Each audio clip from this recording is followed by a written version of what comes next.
আসসালামু আলাইকুম সুপ্রিয় চতুর্থ শ্রেণীর ছাত্র ছাত্রীরা, তোমাদের এখন বার্ষিক পরীক্ষা চলতেছে।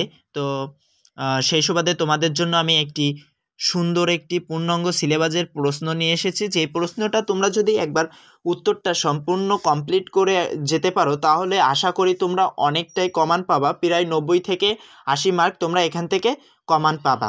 ওকে, তো বেশি কথা বলবো না, তোমাদের প্রশ্নের সাথে আমি উত্তরটা অ্যাড করে দিয়েছি যাতে তোমাদের আর হয়রানি না হয়, নতুন করে প্রশ্নের উত্তর খুঁজতে না হয়।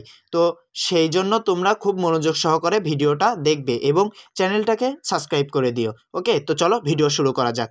তো প্রথমে আমাদের দেখে নিই একটু চতুর্থ শ্রেণীর বার্ষিক পরীক্ষা 2025 অর্থাৎ তৃতীয় প্রান্তিক মূল্যায়ন চতুর্থ শ্রেণী, বিষয় বাংলা। সময় থাকছে 2 ঘন্টা 30 মিনিট, 2 ঘন্টা 30 মিনিট, পূর্ণ মার্ক থাকছে 100।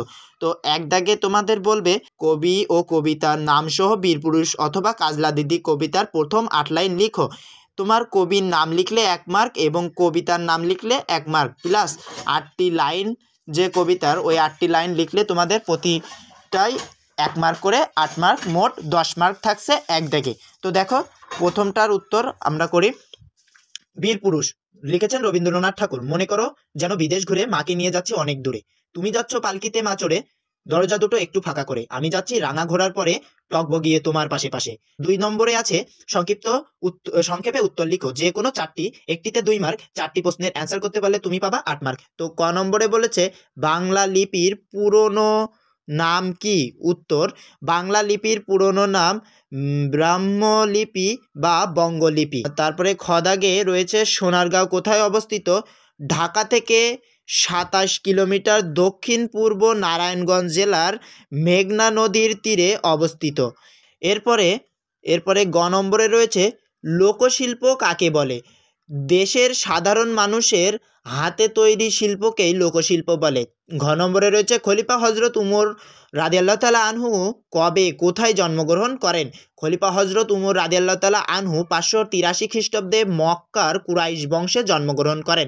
নম্বরে রয়েছে তুমি ভালোভাবে লেখাপড়া করলে কে সবচেয়ে বেশি খুশি হয়? উত্তর, বাবা ও মা, শিক্ষকরা সবচেয়ে বেশি খুশি হন। চ, খোকা মাকে নিয়ে কোথায় যাচ্ছে? উত্তর, খোকা মাকে নিয়ে বিদেশ ভ্রমণে বা অনেক দূরে যাচ্ছে। 3 নম্বরে থাকছে তোমাদের রচনামূলক প্রশ্ন, 3টে তোমাদের অ্যান্সার করতে হবে। তো মার্ক থাকছে 4 করে, 3টের অ্যান্সার করলে তুমি পাবা 12 মার্ক। তো ক নম্বরে কি বলেছে? লোকশিল্প জাদুঘর কেন দরকার? তোমার দেশের শিল্প সংস্কৃতি সংরক্ষণে তোমার করণীয় সম্পর্কে 2টি বাক্য লেখো। আমাদের লুপ্তপ্রায় লোকশিল্প ও সংস্কৃতিকে ধরে রাখার জন্য এবং নতুন প্রজন্মের কাছে পরিচিত করার জন্য লোকশিল্প জাদুঘর দরকার। করণীয়: 1, আমি দেশীয় পণ্য ব্যবহার করব। 2, লোকশিল্পর প্রতি সম্মান জানাবো। খ নম্বরে রয়েছে লিপি শব্দের অর্থ কি? তুমি যে বাংলা বর্ণে লেখো তা কিভাবে বিকশিত হয়েছে? 3টি বাক্য লেখো। উত্তর, লিপি শব্দের অর্থ লেখা বা বর্ণ। প্রাচীনকালে মানুষ ছবি এঁকে মনের ভাব প্রকাশ করত, ধীরে ধীরে এই ছবিগুলোই পরিবর্তিত হয়ে বর্তমান বর্ণমালার রূপ নিয়েছে। গ, ভাগ্য খোকার সঙ্গে ছিল, মা একথা বললেন কেন? উত্তর, ডাকাতরা যখন আক্রমণ করেছিল তখন খোকা সাহসের সাথে তাদের তাড়িয়ে দিয়ে মাকে রক্ষা করেছিল, তাই মা একথা বলেন। ঘ নম্বরে থাকছে পাহাড়পুর বিহারের অপর নাম কি? পাহাড়পুরে গেলে তুমি কি দেখতে পাবে? 3টি বাক্যে লেখো। উত্তর, পাহাড়পুর বিহারের অপর নাম সোমপুর বিহার। 1, এখানে বিশাল বৌদ্ধ বিহার দেখা যাবে। 2, পোড়ামাটির ফলকচিত্র দেখা যাবে। 3, প্রাচীন ধ্বংসাবশেষ ও জাদুঘর দেখা যাবে। তারপরে নম্বরে রয়েছে খলিফা হজরত উমর রাদিয়াল্লাহু তাআলা আনহুর উপদেশ লেখো। উত্তর, তিনি বলতেন 1, আগে নিজের কাজ করে মানুষকে শিক্ষা দেবে। 2, জনগণের দুঃখ কষ্টে পাশে থাকবে। 3, সততা ও ন্যায়ের পথে চলবে। এরপরে চলে যাব আমরা 4 দাগে। 4 দাগে থাকছে শব্দ লিখন, যে কোনো 5টি, প্রতিটির মার্ক 1 করে। তুমি 5টির অ্যান্সার করতে হবে, তুমি 5টির অ্যান্সার করলে পাবে 5 মার্ক। তো প্রথমে রয়েছে আমাদের সই। সই অর্থ নিজ, অভ্যাস, অভ্যাস অর্থ স্বভাব, খ্যাত অর্থ বিখ্যাত বা নামকরা, সমৃদ্ধ অর্থাৎ উন্নত, ধনী, মতন অর্থাৎ মতো বা সাদৃশ্য, অভ্যর্থনা অর্থ আদর আপ্যায়ন স্বাগতম, পুষ্প অর্থ ফুল। এরপরে তোমাদের থাকছে 5 দাগ। তো 5 দাগে বলেছে শূন্যস্থান পূরণ করো 5টি, একটিতে 1 মার্ক, 5টিতে 5 মার্ক, তুমি 5টি অ্যান্সার করবে। মুসলিম কাপড়ের জন্য প্রসিদ্ধ স্থান ড্যাশ, উত্তর সোনারগাঁও। খ, ড্যাশ সময় নষ্ট করা ঠিক নয়, অযথা সময় নষ্ট করা ঠিক নয়, অথবা তোমাদের প্রশ্নে থাকতে পারে বৃথা সময় নষ্ট করা ঠিক নয়। আচ্ছা, গ নম্বরে বলেছে ড্যাশ লোকের সংখ্যা দিন দিন বাড়ছে, কি পৃথিবীতে অথবা শহরে লোকের সংখ্যা দিন দিন বাড়ছে। ঘ, হযরত উমর রাদিয়াল্লাহু তাআলা আনহু ছিলেন মানুষের দুঃখ কষ্টে ড্যাশ সমব্যথী। সোনারগাঁওয়ের সবচেয়ে সমৃদ্ধ এলাকা ড্যাশ, উত্তর পানামনগর। এবার চলে যাবো আমরা ছয় দাগে। ছয় দাগে বলছে শব্দ প্রদত্ত শব্দগুলোর বিপরীত শব্দ লিখো। 5টি লিখতে হবে, 5টিতে একটিতে 1 মার্ক, 5টিতে 5 মার্ক, তুমি পাবে 5 মার্ক। আনন্দ অর্থ বেদনা, নিরানন্দ। সকাল সকাল, বিকাল অথবা সন্ধ্যা। বিদেশ স্বদেশ। শিক্ষা উত্তর ছাত্র অথবা শিক্ষার্থী। প্রাচীন বর্তমান অথবা আধুনিক। দূরে কাছে নিকটে। সৎ অসৎ। 7 নম্বরে থাকছে নিচের শব্দগুলোর সমার্থক শব্দ লিখো, যে কোনো 5টিতে 5 মার্ক। তো পৃথিবীর সমার্থক শব্দ হচ্ছে জগৎ অথবা ধরা। নদী হচ্ছে টটিনি অথবা গাও। ফুল পুষ্প কুসুম। পানি জল নীর। পতাকা নিশান কেতন। আকাশ গগন আসমান। সূর্য রবি অথবা দিনমণি। 8 নম্বরে থাকছে তোমাদের নিচের শব্দগুলো ব্যবহার করে বাক্য তৈরি করো, যে কোনো 5টিতে 5 মার্ক। ভ্রমণ, আমি ঐতিহাসিক স্থান ভ্রমণ করতে ভালোবাসি। আবিষ্কার, কলম্বাস আমেরিকা আবিষ্কার করেন। বঙ্গলিপি, বাংলা লিপির প্রাচীন নাম বঙ্গলিপি। অভ্যাস, ভোরে ঘুম থেকে ওঠা ভালো অভ্যাস। প্রাণকেন্দ্র, ঢাকা বাংলাদেশের প্রাণকেন্দ্র। সন্ধ্যায় আমরা পড়তে বসি। সাহস, খোকার অনেক সাহস। 9 নম্বর দাগে থাকছে বিরাম চিহ্ন বসিয়ে অনুচ্ছেদটি পূরণ করো, এতে তোমাদের 5 মার্ক থাকছে। হাসান স্যার আরো জানালেন প্রাচীনকালে সমৃদ্ধ নগর সুবর্ণনগর। পরে এর নাম হয় সোনারগাঁও। ঢাকার আগের সোনারগাঁও ছিল দক্ষিণ পূর্ব বাংলার রাজধানী। ঈসা খান ছিলেন এই অঞ্চলের শাসক। তো চলো উত্তরটা করি। হাসান স্যার আরো জানালেন, প্রাচীনকালের সমৃদ্ধ নগর সুবর্ণনগর, এখানে দাঁড়ি। পরে এর নাম হয় সোনারগাঁও, এখানেও দাঁড়ি।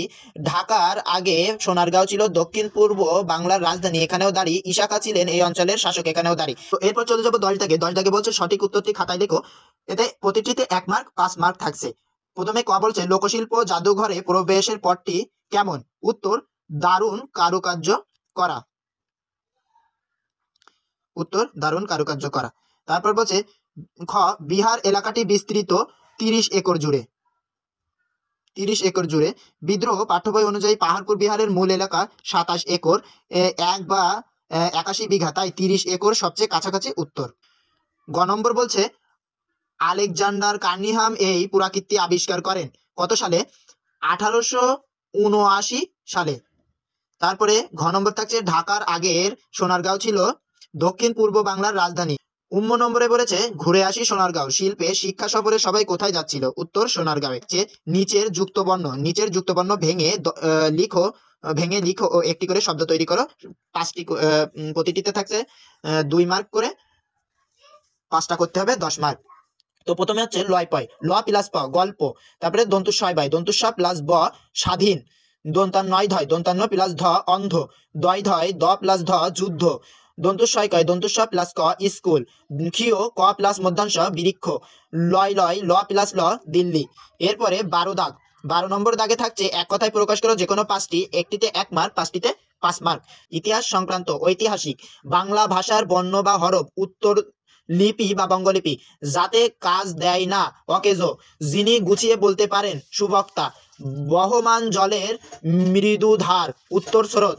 যুদ্ধ করেন যিনি যোদ্ধা। ধর্ম বিষয়ে জ্ঞান লাভ ও অনুশীলন করা ধর্মচর্চা। এরপরে 13 দাগে থাকছে মনে করো তুমি রকি বা রেবা, তুমি গোপালগঞ্জ সরকারি প্রাথমিক বিদ্যালয়ে 4র্থ শ্রেণীতে পড়ো। তোমার শ্রেণীর সকলে কোনো ঐতিহাসিক স্থান ভ্রমণ করতে চাও। একজন প্রধান শিক্ষকের নিকট একটি আবেদনপত্র লেখো। তো আবেদনপত্র লেখার নিয়ম দেখো, প্রথমে বরাবর দিতে হবে, তারপর প্রধান শিক্ষক, তারপরে তোমাদের স্কুলের নাম গোপালগঞ্জ সরকারি প্রাথমিক বিদ্যালয় গোপালপুর। যেহেতু আমাদের প্রশ্নে এই বিদ্যালয়ের নাম দেওয়া রয়েছে, সেজন্য আমরা সেই বিদ্যালয়ের নামটাই দিয়েছি। আর যদি বিদ্যালয়ের নাম না দেওয়া থাকে তাহলে তুমি তোমার ইচ্ছামতো একটা বিদ্যালয়ের নাম দিবে। তারপরে হচ্ছে বিষয় শিক্ষা সফরে যাওয়ার জন্য আবেদন। এরপরে জনাব বিনীত নিবেদন এই যে আমরা আপনার বিদ্যালয়ে 4র্থ শ্রেণীর শিক্ষার্থী। আমরা আমাদের পাঠ্য বইয়ের ঘুরে আসি সোনারগাঁও গল্পটি পড়ে ঐতিহাসিক স্থান সম্পর্কে জানতে আগ্রহী হয়েছি, তাই আমরা কোনো একটি ঐতিহাসিক স্থানে শিক্ষা সফরে যেতে চাই। অতএব মহোদয়ের নিকট প্রার্থনা আমাদের শিক্ষা সফরে যাওয়ার অনুমতি প্রয়োজনীয় ব্যবস্থা গ্রহণ করে বাধিত করবেন। নিবেদক আপনার একান্ত অনুগত রকি অথবা রেবা। তুমি যদি মেয়ে হও তাহলে রেবা, তুমি ছেলে হলে রকি। 4র্থ শ্রেণীর সকল শিক্ষার্থীর পক্ষ থেকে। অথবা মা অথবা কাজলা দিদি কবিতার মূলভার লেখো। তো এখানে মা, কাজলা দিদির মূল ভাব হচ্ছে ছোট বোনটি তার দিদি বা বড় বোনকে হারিয়ে ফেলেছে, সে জানে না দিদি মারা গেছে, তাই সে সবসময় দিদির খোঁজ নেয়। দিদি আর ফিরে আসে না, দিদির স্মৃতি তাকে খুব কষ্ট দেয়। এই কবিতায় সেই বোনের মধুর সম্পর্ক ও দিদির জন্য ছোট বোনের বেদনার কথা বলা হয়েছে। 14 নম্বর দাগে বলেছে নিচে যে কোনো একটি বিষয়ে 150 শব্দের মধ্যে একটি রচনা লেখো। ক নম্বরে হচ্ছে একটি ঐতিহাসিক স্থান, খ নম্বরে আমাদের দেশ, গ নম্বরে খলিফা হজরত উমর। তো শিক্ষার্থীরা, এই ছিল তোমাদের আজকের প্রশ্ন। তো তোমরা এই প্রশ্নটা প্রথমে সলভ করবে, তার পাশাপাশি তোমরা তোমাদের বই থেকেও কিছু পড়ে নিবে ইম্পর্টেন্ট টপিকস। আর যারা এতক্ষণ পর্যন্ত ভিডিওর সাথে ছিলে তাদেরকে অসংখ্য ধন্যবাদ।